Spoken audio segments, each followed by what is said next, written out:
Salut peuple de Dieu, je tiens à vous souhaiter une bonne fin d'année 2025 et déjà je vous souhaite une heureuse année 2026.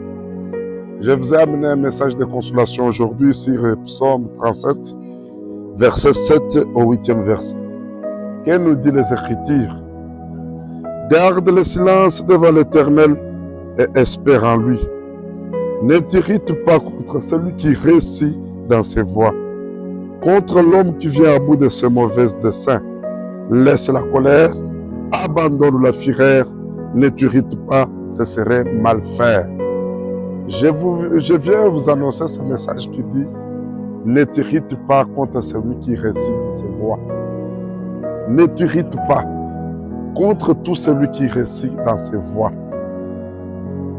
Je pense que plusieurs personnes font la concurrence avec d'autres et plusieurs veulent aussi faire la différence entre leur vie et la vie des autres.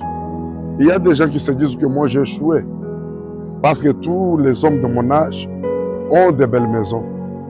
Toutes les belles filles de mon âge, et peut-être les autres sont moches et moi je suis plus belle, ont des iPhone 17, ont les mariages, ont des fiancés, et jusque-là moi je n'ai pas de fiancés. Ce serait mal faire quand tu t'irrites. Parce que tout ce que vous appelez réussite n'est pas réussite. Il y a des réussites que je dirais des réussites mafiées. Il y a des réussites que je vous dirais, ma soeur, mon frère, que ce ne sont pas des réussites.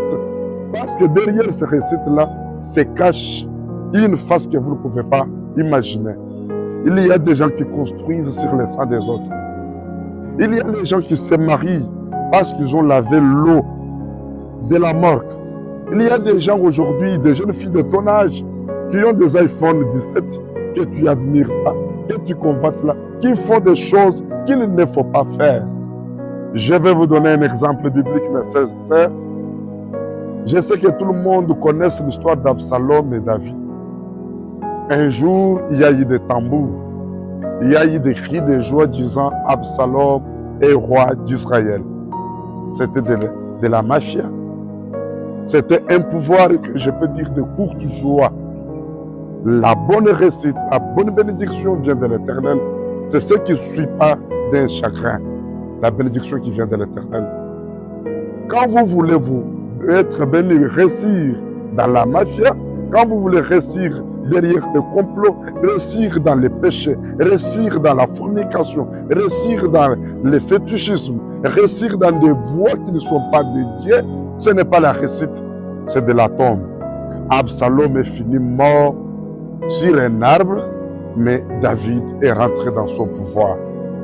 J'exhorte à quelqu'un, même si tu n'as pas encore réussi jusqu'à présent, tu réussiras au nom de Jésus-Christ. Le Seigneur te bénira. Le Seigneur connaît ton temps. Le Seigneur connaît les jours où tu seras dans la réussite totale. Ne t'irrite pas contre tout celui qui a réussi dans de mauvaises voies. Qui a réussi dans des voies mafiées. Que Dieu vous bénisse. Que Dieu aussi vous donne un cœur de la repentance. Vous qui réussissez. Donc vous qui montrez l'apparence de la réussite. Mais au-dedans de vous, vous souffrez. Je veux que vous vous repentez. Au nom puissant de notre Seigneur et Sauveur Jésus-Christ. Amen.